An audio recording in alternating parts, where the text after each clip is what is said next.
Muy buenos días, amigos. Gracias por acompañarnos a nuestro estudio matutino de este día de reposo. Gracias porque es un deleite compartir con todos ustedes estos tiempos. Ha sido una gran bendición a través de de recorrido de Génesis. Hoy nos toca analizar el capítulo 38 del libro de Génesis. Va a estar muy interesante. Y bueno, vamos a consagrar este tiempo con una oración como siempre lo hacemos, por favor. Señor, gracias por este hermoso día que nos da, Señor. Gracias por permitirse vivir el día de hoy. Gracias por que nos estás permitiendo celebrar tu Shabbat, Señor. Que nos vas a permitir aprender de tu palabra, Señor. Permítenos entenderla y que nos llene, Señor. Y que después del estudio podamos seguir ahí, pensando en tu palabra, Señor. Así es. Amén. Bien.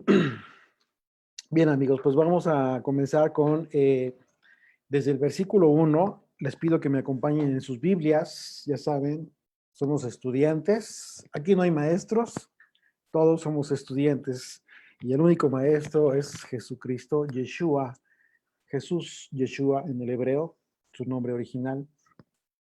Así es de que desde el versículo 1 dice, aconteció en aquel tiempo que Judá se apartó de sus hermanos. Recordemos que en el capítulo anterior, el capítulo 37, vimos cómo es que el desenlace de este desprecio que tuvieron los hermanos de José en su contra por esta preferencia que tenía su padre, Jacob, a partir de esta designación simbólica muy especial que representó el obsequio de esta capa que a José, la túnica, que en realidad era se dice que era una capa, pero en realidad pudo haber sido una túnica muy especial que representaba simbólicamente la designación de la primogenitura espiritual.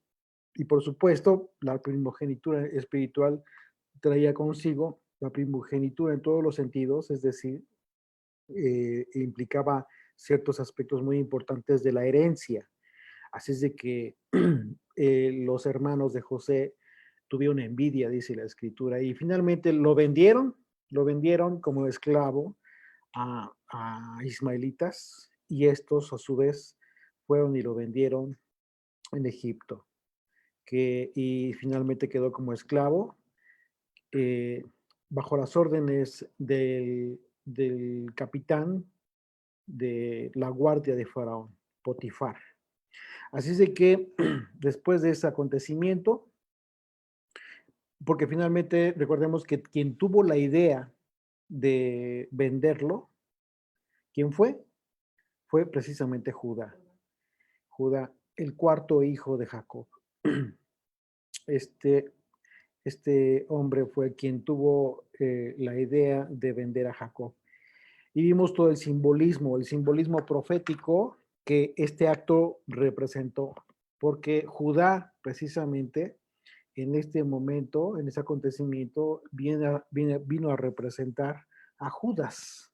Judas precisamente quien vende a Jesucristo, a Yeshua.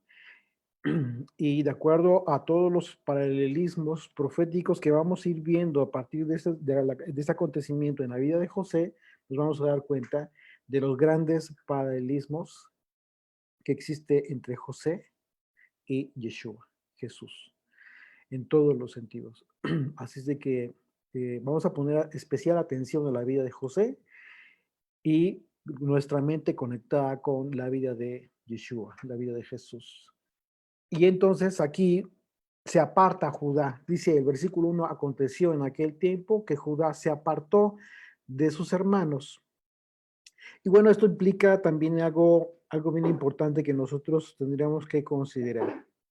Recordemos que los hijos de José ya se decían a sí mismo, ya entendían, de acuerdo a toda la información que se estaba transmitiendo de generación en generación desde Abraham, que ellos conformarían una nación, la nación del pacto prometida a Abraham, y que de ellos mismos descenderían generaciones.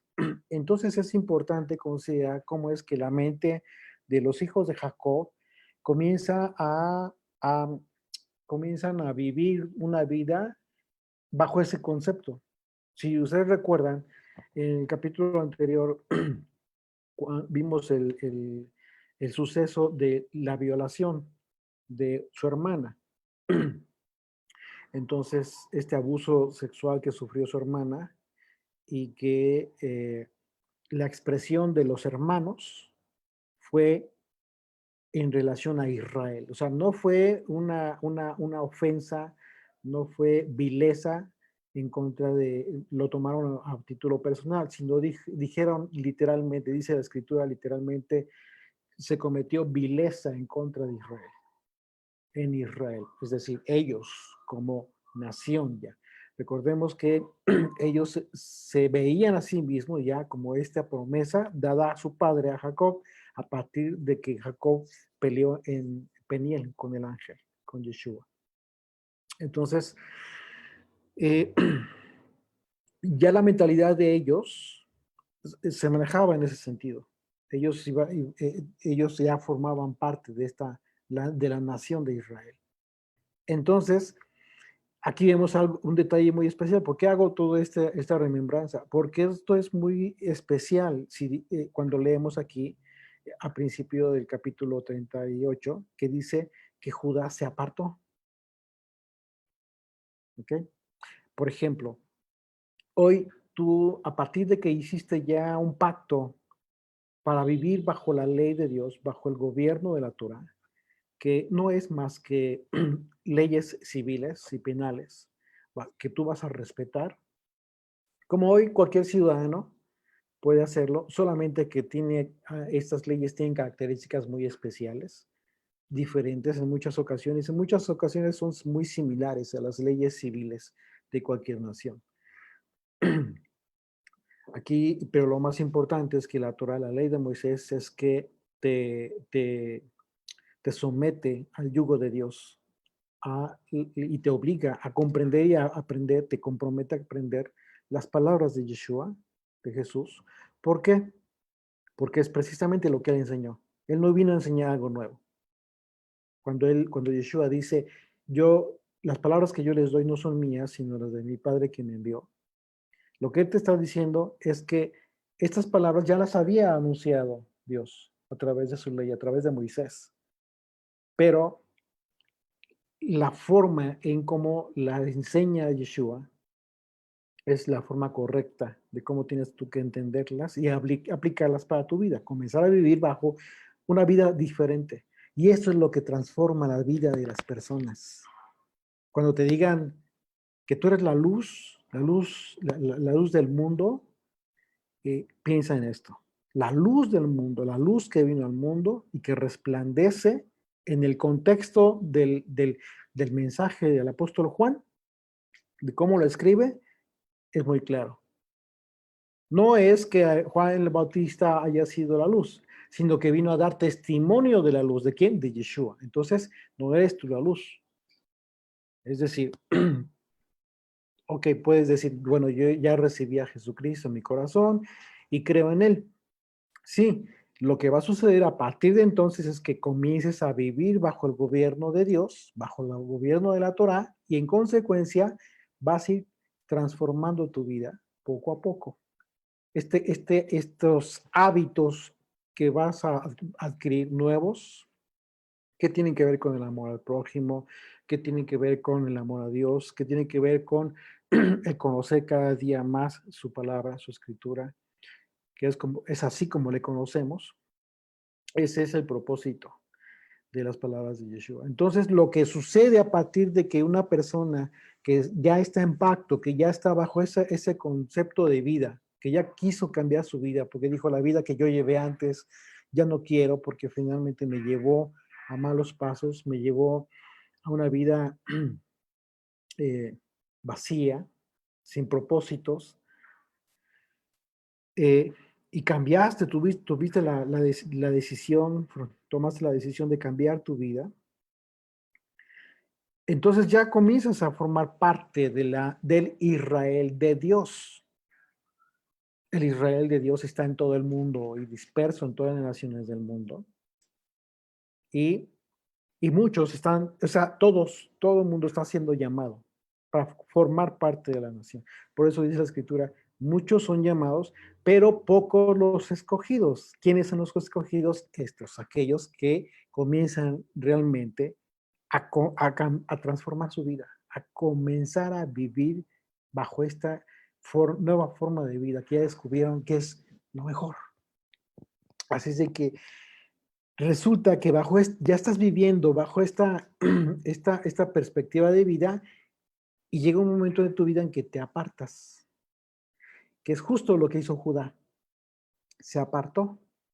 Y vamos a ver cuáles son las consecuencias de haberse apartado, que es lo mismo que puede suceder con tu vida.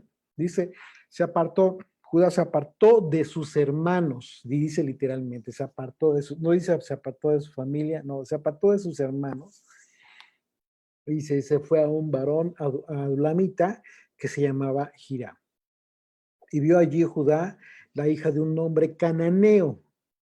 Recordarán ustedes que desde Abraham tuvo mucho cuidado de no mezclarse con estos pueblos cananeos. ¿Por qué? Porque de acuerdo a todo el antecedente, los capítulos anteriores de Génesis, hemos visto que la semilla espiritual de todos los caídos de Génesis 6, de esos ángeles que se mezclaron con mujeres y que nacieron híbridos, fueron gigantes por la cual Dios causa por la cual Dios envió el diluvio y acabó con toda carne. Y la semilla espiritual continuó, y por eso vemos después que hay gigantes todavía. Incluso David peleó con gigantes, ¿sí? Con su ejército. Había varios gigantes, aparte de aquel gigante que él derrotó. Entonces, esta semilla espiritual continuaba. Y entonces Abraham, Isaac y Jacob tuvieron mucho cuidado de esto, de no mezclarse con estos pueblos. Y aquí tú tienes que aprender a hacer una diferencia, porque tú puedes decir, bueno, es que se apartó de Israel y se mezcló con naciones y dice la Torah esto. Sí, pero la Torah que se le dio a Moisés aún todavía no estaba en este tiempo. Aquí tenemos que aprender algo muy, muy importante, y es que Dios comenzó a darle mandamientos a Moisés, a Isaac y a Jacob. Comenzó a darle instrucciones de vida distintas a todos los pueblos. Por esa razón vemos que uno de los aspectos que cuidaban mucho era con quién se iban a casar, con qué mujer, dónde iban a buscar esposa. Y por eso a toda costa evitaron mezclarse con los pueblos en donde cerca de donde ellos estaban, incluso ahí mismo en Canaán. Aunque Canaán era la tierra prometida, todos estos pueblos iban a ser echados. Vamos a ver ya después cómo es que eh, eh, el ayudante de Moisés, Josué, junto con su ejército, comienza a pelear con todos y a echar de la tierra de Canaán a todos estos pueblos, porque estaban contaminando la tierra. Eran pueblos que tenían costumbres contrarias, perdón, idólatras, y además muy contrarias a la forma de vida que estaban recibiendo ellos por parte del Señor. Así es de que dice, y Judá vio allí Judá a la hija de un hombre cananeo, la cual se llamaba Súa, el cual se llamaba Súa, y la tomó y se llevó a ella. Así es de que, bueno, esto es interesante porque Judá transgredió una instrucción. De acuerdo a todo esto, ¿qué instrucción dio? ¿Qué instrucción transgredió Judá? No transgredió la ley de Moisés, que nos quede muy claro. La ley de Moisés aquí todavía no se entregaba. Entonces, ¿qué fue lo que vio? ¿Qué transgredió Judá? Una tradición ancestral, si quieres, y si quieres tú un mandamiento o algo que Dios ya les había pedido a Abraham, Isaac y Jacob, que cuidaran mucho con quién se iban a mezclar. Eso fue lo que transgredió. Es una instrucción dada a sus ancestros al momento de haber decidido unirse con esta cananea. Entonces, ellos, Abraham, Isaac y Jacob, siempre tuvieron mucho cuidado de buscar parentela con quien fructificar, con quien tener descendencia. Un aspecto relacionado con este tema tiene que ver con lo que sucedió con Noé. La misma escritura dice que Noé fue perfecto en sus generaciones. Es decir, antes del diluvio, Noé halló gracia a los ojos de Dios. ¿Por qué? Y dice la escritura que era perfecto en sus generaciones. ¿A qué se refiere con que era perfecto en sus generaciones? No tenía esta mezcla de estos híbridos, de esta mezcla carnal y espiritual que degeneró en toda la humanidad de aquel entonces y por lo cual hubo tanta maldad. Así es de que imagínense el tipo de maldad que hubo para que Dios tomara la decisión de enviar el diluvio y terminar con toda carne sobre la tierra. Lo terrible, imagínate lo terrible que debe haber sido. Entonces,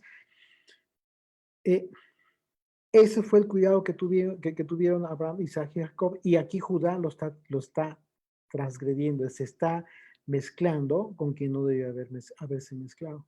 Pero bueno, vamos a ver incluso que a pesar de esto, a pesar de esa circunstancia, como siempre, Dios también va a usar el error o el pecado o la transgresión, la desobediencia del hombre para que al final de cuentas se cumplan sus propósitos en su plan de redención.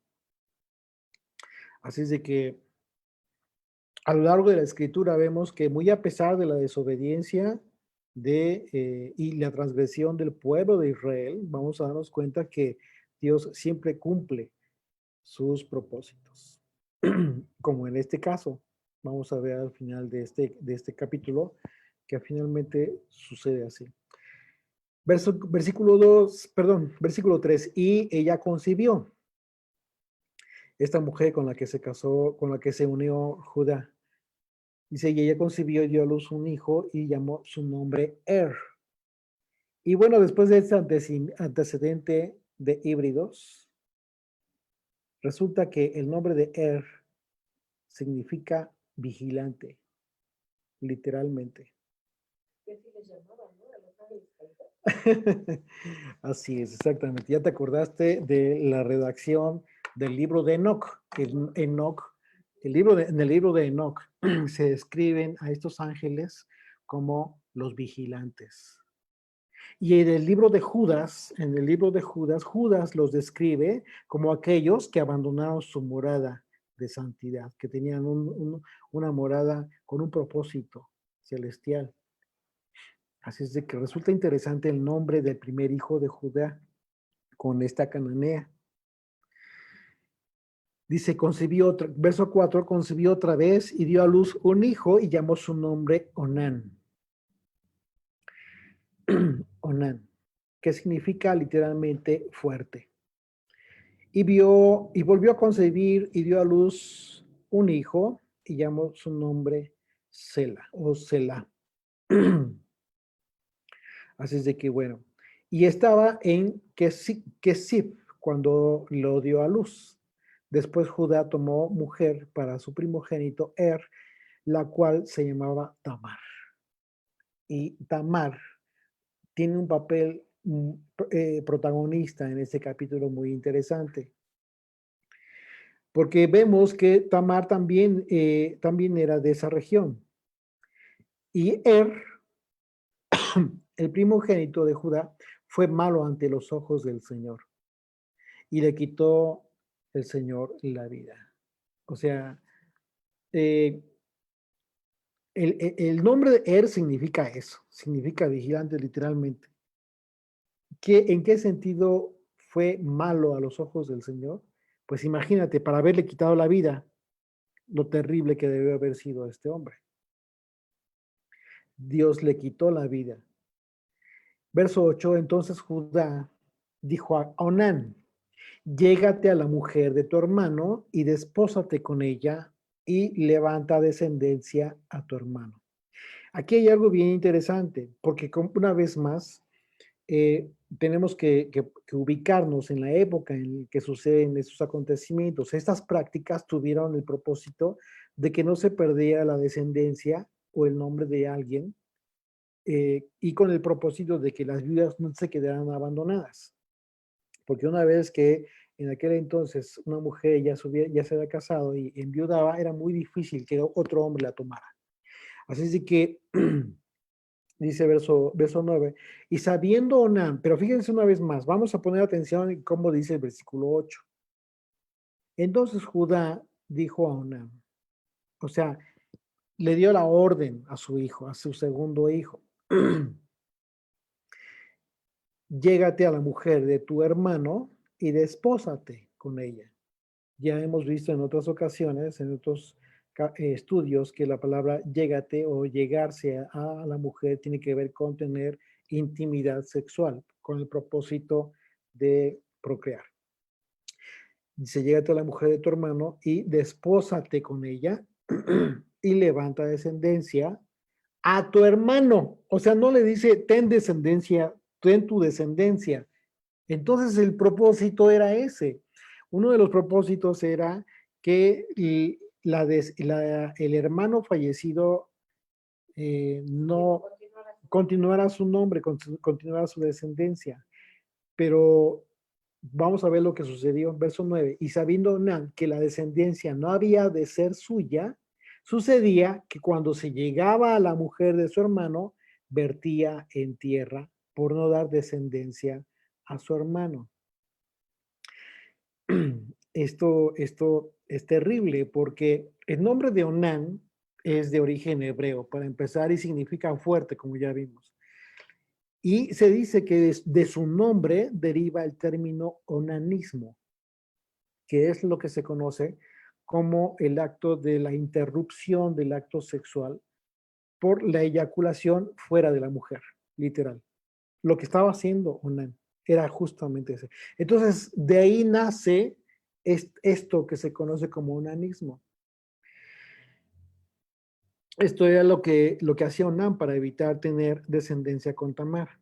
Es decir, Onán estaba evitando darle descendencia a su hermano fallecido. Onán sabía que el hijo que tuviera con Tamar recibiría la herencia como primogénito en lugar de él. O sea, no era nada más porque sí, no. En la mente de Onán había algo, había envidia, había A lo mejor fue tan malo que Onan dijo, yo cómo voy a estarle dando descendencia.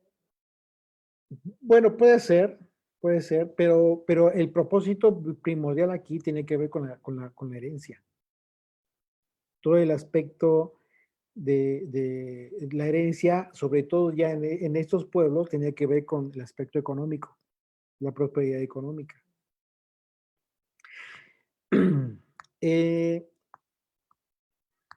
A la costumbre del matrimonio entre cuñados se le conoce tradicionalmente como levirato. Esta práctica se llevaba a cabo en diversas formas entre los hindúes, entre los persas y naciones como Asia y África. Y aunque esta práctica no nace en la Torá, como estamos viendo, no nace en la ley de Moisés, la ley del Señor toma este principio con propósitos de preservación del nombre de aquel que había muerto y que no había tenido descendencia con su esposa. O sea, es lo que yo te digo, como hoy en día, en todas las naciones del mundo hay leyes, hay constituciones, hay leyes secundarias en todos los aspectos, que en muchos aspectos el hombre ha tratado con buena intención de regular las relaciones entre los hombres. La Torá, la ley de Moisés, es lo que hizo. Establecer leyes civiles, leyes penales y sanciones, incluso castigos para los transgresores. Pero con algunos aspectos muy especiales que por supuesto ponen en supremacía la ley de Moisés sobre todas las naciones del mundo. Así es de que el levirato es un tipo de matrimonio en el cual una mujer viuda que no ha tenido hijos, se debe casar con uno de los hermanos de su esposo fallecido para continuar la línea sucesoria y la descendencia familiar. Una de las costumbres en estos actos es que el nombre del primer varón de esta descendencia tendría que ser el nombre correspondiente al difunto, al que falleció, y así heredaría sus bienes. Por esa razón, se piensa que Onán, en realidad, ese fue el motivo primordial, principal, por el que no quiso tener descendencia con Tamar. Ahora vamos a Deuteronomia, y ahora sí que vamos a la Biblia, vamos a la escritura, y vamos a la ley de Moisés. Deuteronomio 25, por favor. A partir del versículo 5. Vamos a leer, dice, cuando hermanos habiten, y este ya fue el mandamiento de Dios para Israel, cuando hermanos habiten juntos y muriere alguno de ellos y no tuviere hijo, la mujer del muerto no se casará fuera con hombre extraño. Esto era lo que a Judá le daba potestad sobre Tamar y sobre sus hijos, por supuesto. Es decir, él era, por decir algo, el patriarca, ¿no?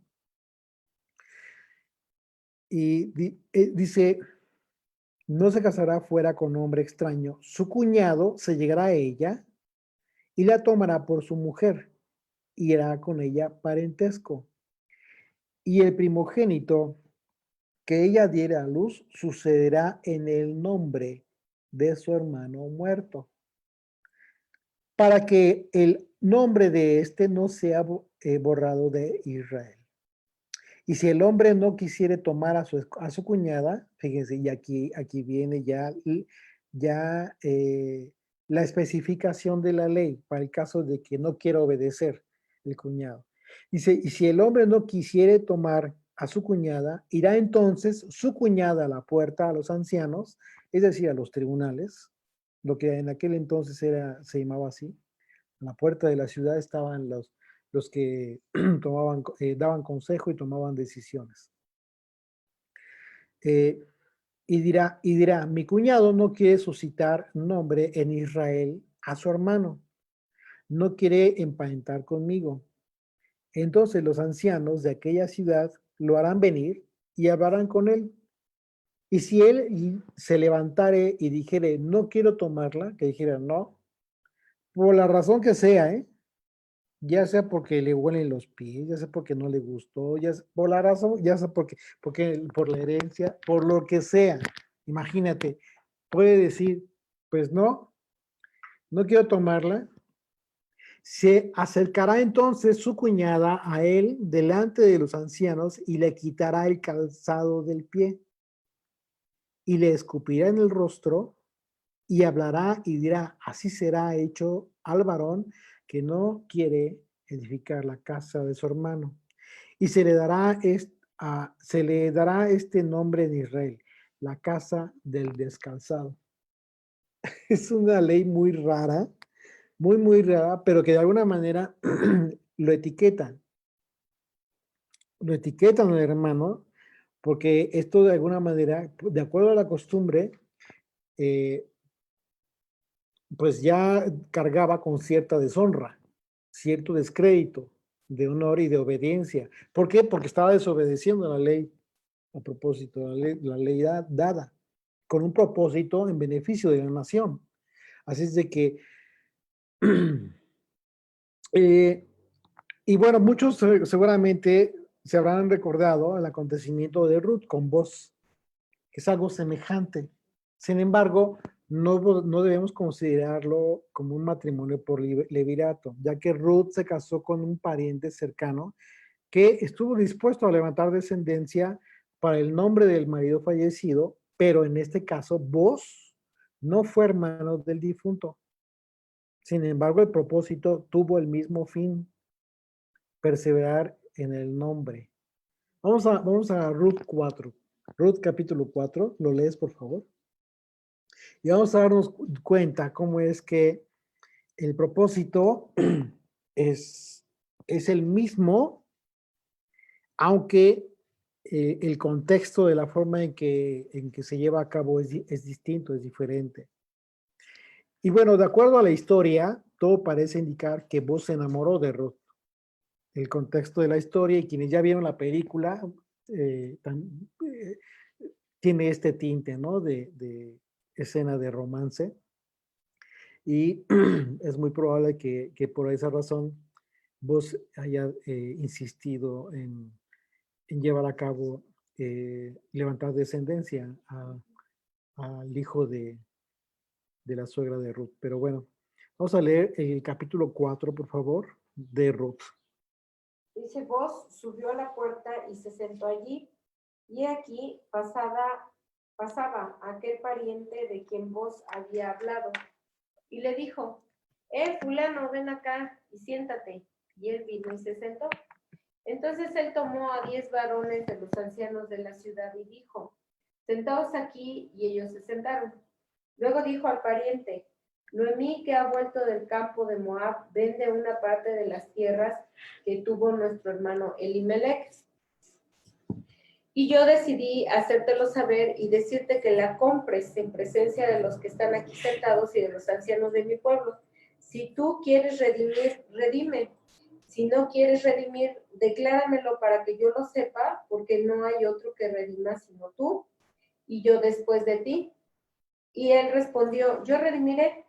Entonces replicó Boaz, el mismo día que compres las tierras de mano de Noemí, debes tomar también a Ruth, la moabita, mujer del difunto, para que restaures el nombre del muerto sobre su posesión.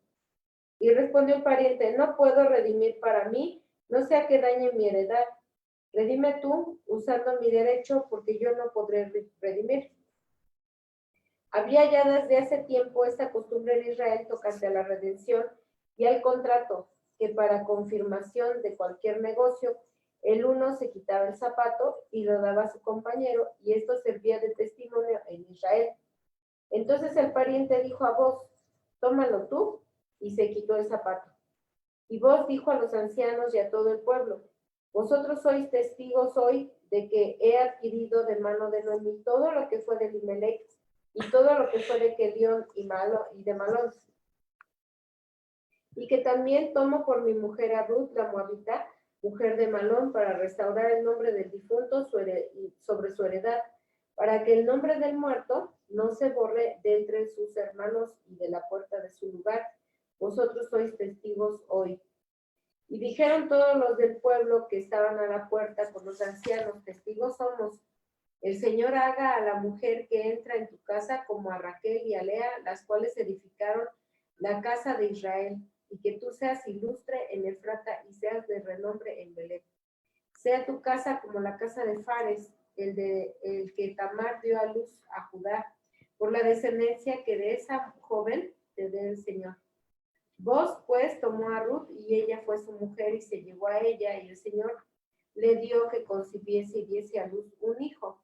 Y las mujeres decían a Noemí, loado sea el Señor que hizo que no te faltase hoy pariente, cuyo nombre será celebrado en Israel, el cual será restaurador de tu alma y sustentará tu vejez, pues tu nuera que te ama lo ha dado a luz, y ella es de más valor para ti que 7 hijos. Y tomando Noemí el hijo, lo puso en su regazo, y fue su aya. Y le dieron nombre las vecinas, diciendo, le ha nacido un hijo a Noemí, y lo llamaron Obed. Este es padre de Isaí, padre de David. Estas son las generaciones de Fares. Fares engendró a Esrón, Esrón engendró a Ram, y Ram engendró a Aminadab. Aminadab engendró a Nazón, y Nazón engendró a Salmón. Salmón engendró a Boz, y Boz engendró a Obed. Obed engendró a Isaí, e Isaí engendró a David. Así es, ¿cómo ves? Nada más y nada menos. Nada más y nada menos que de Ruth viene esta descendencia. Y como vemos, este mismo capítulo 4 de Ruth conecta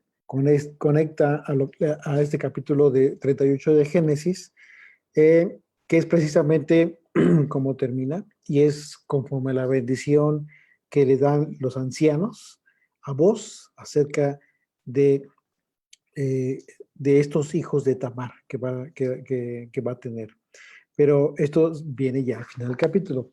Así es de que vemos lo importante que resulta esto porque, y entender las diferencias entre la ley de Moisés y esta misma ley que ya tomó tintes distintos conforme pasó el tiempo, porque si vemos, pues no le escupieron en la cara a aquel que no tomó no quiso tomar las propiedades junto con la mujer, junto con Ruth, sino que al final de cuentas sí se quitó el calzado tomando la costumbre de la ley, pero con un tinte distinto y con un propósito diferente. Bueno, el propósito fue también levantar nombre al difunto. En ese sentido, estaban procurando cumplir la ley, pero el contexto de toda la historia de Ruth y Boz, pues es otro. Así es de que sucede así, dice, y sabiendo entonces Onán que la descendencia no había de ser suya, sucedía que cuando se llegaba a la mujer de su hermano, vertía en tierra por no dar descendencia a su hermano. Y desagradó en ojos del Señor lo que hacía. Es decir, a Dios le desagradó lo que estaba haciendo Onán y a él también le quitó la vida.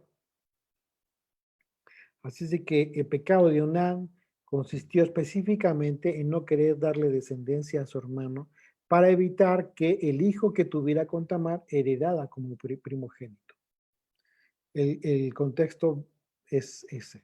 Y acabamos de ver en el capítulo 4 de Ruth que no solamente, bueno, juntamente con levantar descendencia al fallecido, está involucrado el aspecto de la herencia, los bienes materiales, una vez más. Así es que sí, es lo más probable que esa es la razón por la cual Onán no quiso cumplir esta orden que recibió de su padre. Verso 11. Y Judá dijo a Tamar, su nuera, quédate viuda en casa de tu padre hasta que crezca Selá, mi hijo. Todavía era menor, era chico, porque dijo, no sea que muera él también como sus hermanos. Y se fue Tamar y estuvo en casa de su padre. Entonces, ¿por qué recibió esta orden Tamar? Porque aún a pesar de que se iba a la casa de su padre, permanecía bajo la tutela, bajo la custodia de Judá. Pero vamos a ver que aquí hay un problema, porque Judá entonces no cumple su palabra. Y al no cumplir su palabra, Tamar vio la forma de hacer algo por ella. Verso 12, pasaron muchos días y murió la hija de Sua, mujer de Judá. Es decir, Judá enviudó. Dice, y después Judá se consoló y subió a los trasquiladores de sus ovejas a Timnat, él y su amigo Girá, el adulamita. Se dice que este evento, históricamente se dice que este evento, el que consistía en trasquilar las ovejas, en realidad era un tipo de fiesta, de festividad que tenía el pueblo. Por eso vemos que en la escritura dice que Judá se consoló después de la muerte, o sea, muere su esposa, ok, tiene un tiempo de luto, etcétera, pasa un tiempo y dice se consoló y subió a Timnat, o sea, fue a divertirse, a pasar un rato alegre, a donde trasquilaban sus ovejas. Y fue en ese momento en que Judá buscó y a la que pensó que era una prostituta sin saber que se trataba de su nuera. Vamos a ver cómo es que sucede este acontecimiento, pero en el que Tamar, pues es protagonista. Dice versículo 13, y fue dado aviso a Tamar diciendo, he aquí tu suegro sube a Timnat a transquilar sus ovejas. Entonces se quitó ella los vestidos de su viudez y se cubrió con un velo y se arrebozó y se puso a la entrada de Enaim, junto al camino de Timnat, porque veía que había crecido Sela y ella no era dada a él por mujer. Es decir, aquí estamos viendo que Judá no cumplió su promesa. Entonces Tamar no quería quedarse así. Pues imagínate que iba a ser de la mujer. Iba a pasar el tiempo, se iba a quedar sola, sin descendencia, sin quien viera por ella. Verso 15. Y la vio Judá y la tuvo por ramera, porque ella había cubierto su rostro, no la reconoció. Pues imagínate, ya era fiesta, imagínate en aquel entonces con unos pulques de Canaán, o unas cervezas, o vino, en fin, lo que hayan tomado, ya no la reconoció, y dice, y se apartó del camino hacia ella y le dijo, déjame ahora llegarme a ti, pues no sabía que era su nuera. Y ella dijo, ¿qué me darás por llegarte a mí? Y respondió, yo te enviaré del ganado de un cabrito de las cabras. Y ella dijo, dame una prenda hasta que lo envíes. O sea, hay una garantía. Entonces Judá dijo, ¿qué prenda te daré? Ella respondió, tu sello, tu cordón y tu báculo que tienes en tu mano. Lo que le pidió,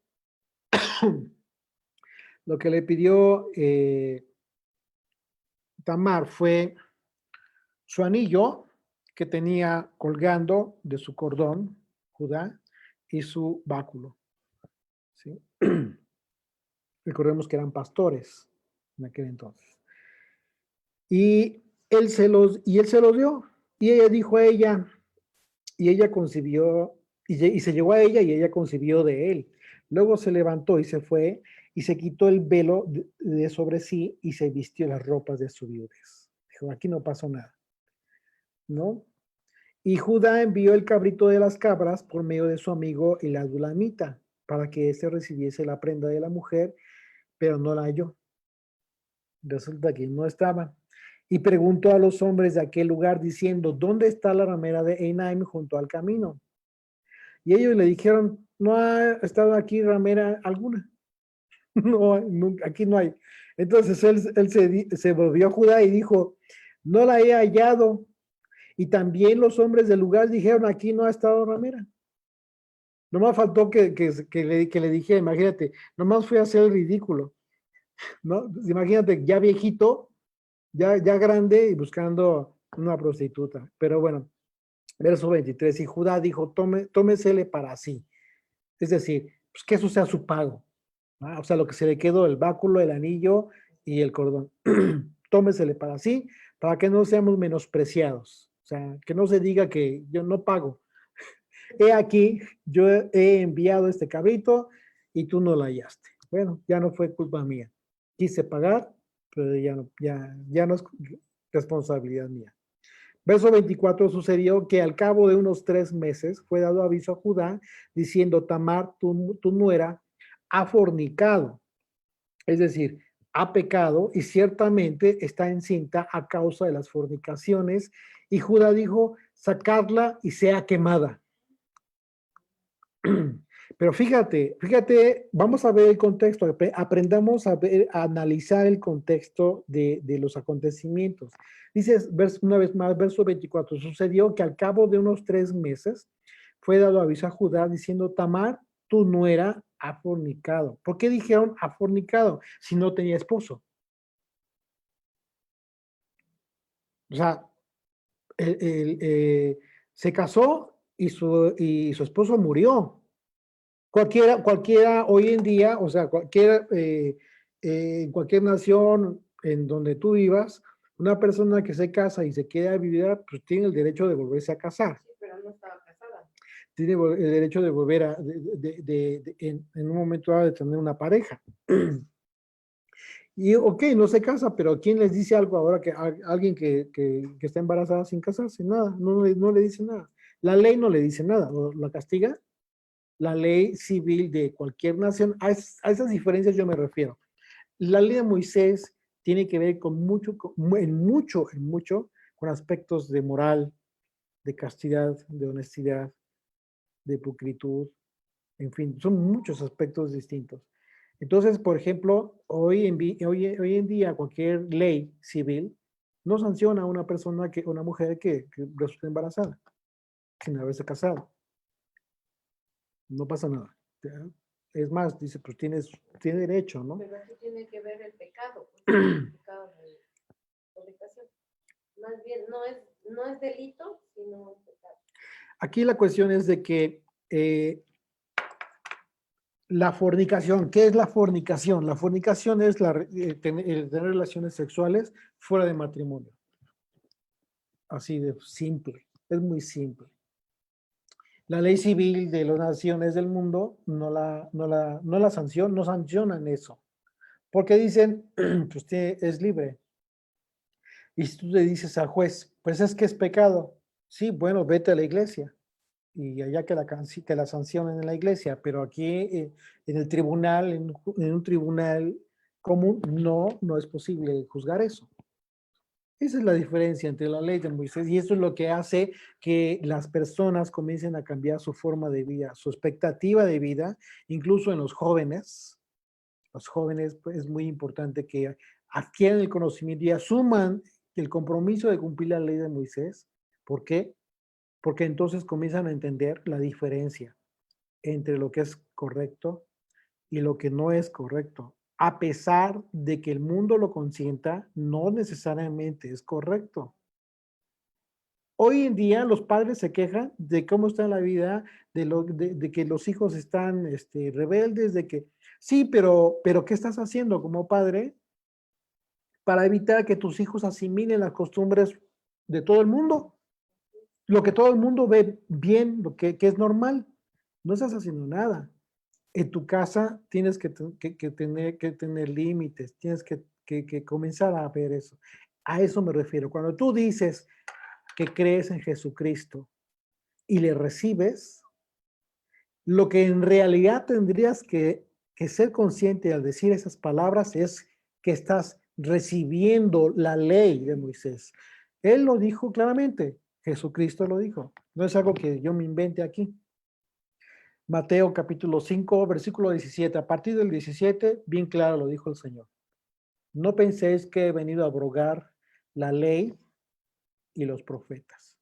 ¿De cuál ley estaba hablando? La ley de Moisés, no había de otra, no hablaba de otra cosa. No he venido a abrogar la ley y los profetas, sino he venido a cumplir. Así es de que aprendamos lo que Él vino a hacer, a cumplir.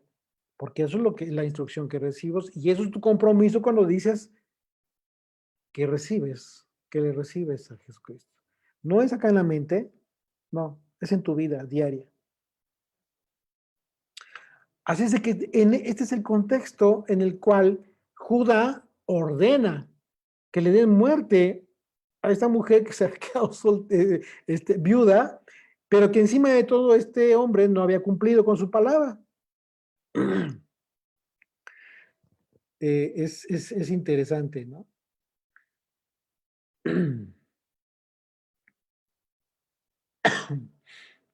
Acompáñame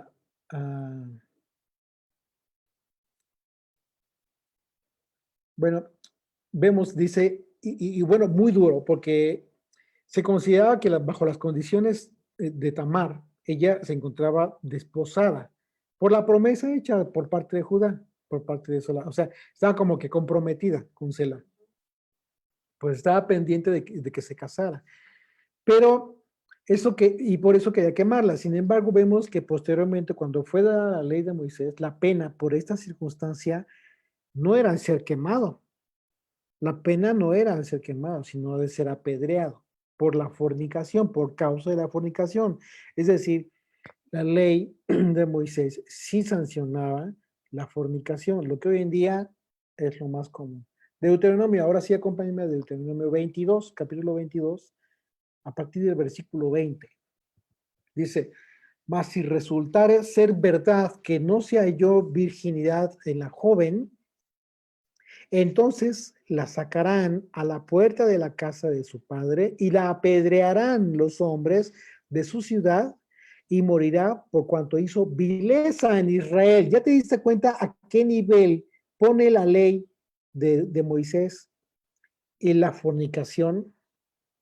La fornicación era por voluntad propia de la mujer, ¿sí? O del hombre.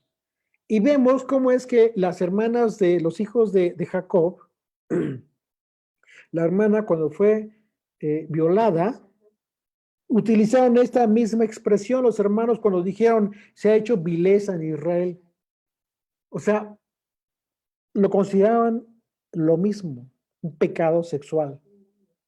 Un pecado sexual era considerado vileza en Israel.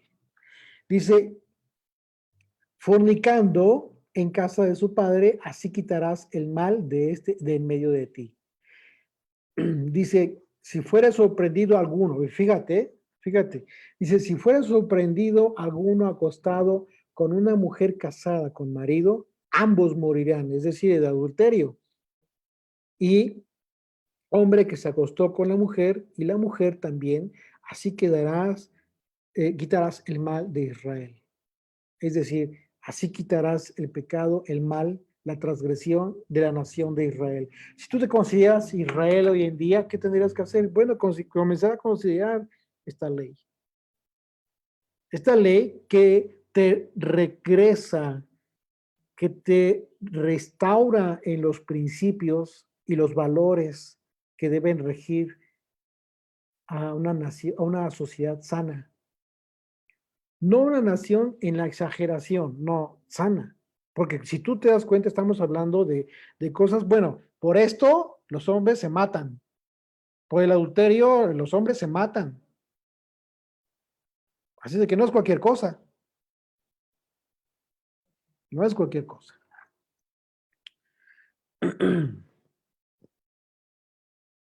Dice verso 23, si hubiera una muchacha virgen desposada con alguno, lo que es el caso de Tamar, y alguno la hallare en la ciudad y se acostare con ella, entonces los sacaréis a ambos a la puerta de la ciudad y los apedrearéis y morirán. Entonces la pena era ser apedreado. Dice la joven porque no dio voces en la ciudad y el hombre porque humilló a la mujer de su prójimo, así quitarás el mal de en medio de ti. Y bueno, continúa, ¿eh? Pero bueno, sin embargo, la Torá entonces prevé que para el caso de las hijas de un sacerdote, ahí sí, fíjate, para las hijas de un sacerdote que cometiera este pecado, sí sería quemada. Pero es un caso distinto. Se habla de la hija de un sacerdote y dicha sentencia tan dura se dio en la Torá por causa de la santidad de los sacerdotes. Pero Judá no era sacerdote. Levítico 21:20, por favor. Dice,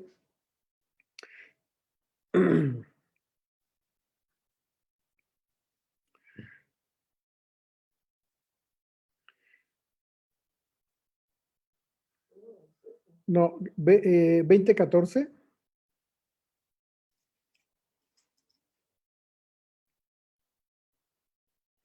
Dice, el que tomare mujer y la madre de ella cometerá vileza, quemarán con fuego a él y a ellas, para que no haya vileza entre vosotros. Está eh, el mandamiento es duro porque se habla de quemar a estas personas. Entonces, no es cualquier cosa. Si estamos hablando de que Judá, entonces, eh, tuvo tuvo esta decisión de quemar a Tamar, pero quizás fue algo exagerado. Ok, a final de cuentas, el fin era el mismo, era darle muerte que haya pecado. Pero nosotros vamos a ver que no, que no tiene que ver solamente con algo que hizo Tamar, sino también como consecuencia de un incumplimiento de la promesa de él, de Judá. Verso 25. Regresamos a Génesis 38, verso 25. Pero ella, cuando la sacaban, envió a decir a su suegro: del varón cuyas son estas cosas, estoy encinta. O sea, se le mandó a decir a Judá, también dijo: mira ahora de quién son estas cosas, el sello, el cordón y el báculo. Entonces Judá los reconoció y dijo: más justa es ella que yo. Entonces, imagínate, de acuerdo a la ley, ¿qué tendría que pasarle a Judá? Tenía que ser apedreado. O sea, la sentencia que ya había dado tendría que revertirse, que lo quemaran. ¿Por qué? Porque ya estaba dada claro. Sí, ¿cuál es el problema? ¿Qué es lo que le salvó? Pues de que Tamar estaba disfrazada a propósito, ocultó su identidad. Si acaso pues, vale como una excusa de la responsabilidad, una excluyente de responsabilidad, dijéramos los abogados en la defensa de un delincuente. Pero bueno, aquí ese es el asunto. Entonces Judá le reconoció y dijo: más justa es ella que yo por causa, pero por cuanto no le he dado a Sela, mi hijo, y nunca más la conoció. Es decir, esto significa que nunca más se volvió a llegar a ella. Claro, ya consciente, ya sabiendo quién era, no la conoció en la intimidad una vez más. A eso se refiere esto. Así es de que el pecado de Judá consistió en haberse negado a darle como esposo a Sela, por miedo de porque habían muerto sus dos primeros hijos, dando por hecho que su muerte era por causa de Tamar, quizás, y omitiendo que la muerte de sus hijos, de Judá, fue por causa de la maldad de sus propios hijos. Recordemos que Dios dice la escritura que Dios les quitó la vida a ambos. Judá rompió su promesa y con ello generó que Tamar buscara tener descendencia. Judá en ningún momento consideró que la maldad de sus hijos, que generó su muerte temprana, haya sido una consecuencia de haberse casado con una mujer cananea. Judá no lo consideró. Y es así como empezamos este estudio. Judá se apartó de sus hermanos y se casa con una cananea. Entonces, él en ningún momento consideró que quizás la maldad de sus hijos y causa por la cual Dios les quitó la vida, también tenga que ver con eso, con los genes que traen,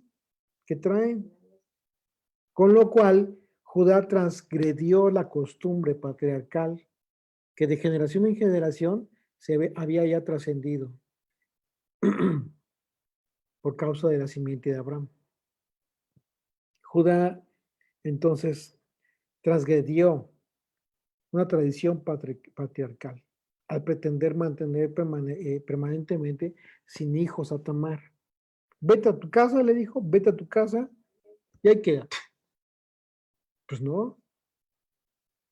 Consideremos que entonces que Judá tenía potestad sobre ella, claro que sí.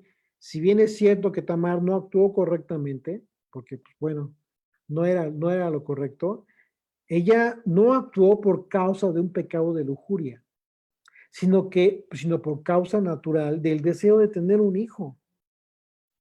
Pero Judá actuó por causa de la lujuria, pudiendo haberse casado con la esposa, haberse buscado, ok, ya enviudó. Y si todavía tenía el vigor, pues bueno, entonces buscar esposa y casarse, hacer las cosas bien. Mientras que Tamar no buscaba un fin, un fin de esa naturaleza, carnal. O sea, ella quería tener un hijo. Así es de que a final de cuentas, recibió la simiente de Judá, la simiente de la cual Judá mismo le estaba privando a través de su hijo Sela. Pregunta, ¿no es claro que Dios cumple sus propósitos? Y ahorita vas a ver. Verso 27, y que aconteció que al tiempo de dar a luz, he aquí, había gemelos en su seno. Sucedió cuando daba luz que sacó la mano el uno y la partera tomó y ató a su mano un hilo de grana diciendo, este salió primero. Pero volviendo él a meter la mano, he aquí salió su hermano y ella dijo, ¿qué brecha te has abierto? Y llamó su nombre Fares. Fares, que significa rotura, literalmente, brecha. Después salió su hermano, el que tenía en su mano el hijo de grana, y llamó su nombre Sara, con Z, o Sara. De los dos gemelos que le nacieron a Tamar, de quien desciende el Mesías, es Fares, que fue el bebé que se abrió brecha al haber salido primero del vientre. Así es de que imagínate. Y vamos a ver la confirmación. Mateo capítulo 1, el Evangelio de Mateo, capítulo 1. Aquí vamos a ver la confirmación que Fares está en la genealogía de Yeshua, como se describe también en Ruth capítulo 4, acerca de David. Dice desde el versículo 1, libro de la genealogía de Jesucristo, hijo de David, hijo de Abraham. Abraham engendró a Isaac, Isaac a Jacob y Jacob a Judá y a sus hermanos. Y Judá engendró de Tamar a Fares y a Sara. Fares a Esrom y Esrom a Aram. Y continúa la descendencia. Así es de que vemos cómo es que los protagonistas en este capítulo son la preparación en la genealogía para el advenimiento del Mesías de Israel, de Yeshua. Interesante, ¿no? Vamos a terminar con una oración, por favor. ¿Qué es una oración? Bendito Dios, gracias te damos, papito, por este capítulo más que hemos estudiado de Génesis. Gracias porque nos muestras, papito, que el apartarnos, Señor, de tu pueblo, de tus ordenanzas, de tu ley, Señor, trae para nosotros un mal, Señor, como en el caso de Judá. Se apartó y hizo alianza en matrimonio con personas paganas, Señor, cananeos. Y Dios libra a nuestros hijos, Padre, de que ellos puedan tomar esas decisiones, Señor, de casarse con hijos que no son del pacto, mi Dios. Yo te pido por todo tu pueblo Israel, porque lo guardes, porque permitas que esta nueva generación, Señor, que viene, sean personas preparadas, sean personas avispados, Señor, en tu ley, preparados para rechazar cualquier unión que no provenga de ti, mi Dios, porque no te agrada, Padre eterno, eso. Gracias te doy por este estudio que hemos tenido y te pido que sigamos teniendo este deleite, Señor, en nuestras vidas, estar en tu presencia, estar aprendiendo tu Torah. Gracias te damos, mi Dios, en el nombre y por los méritos de Yeshua.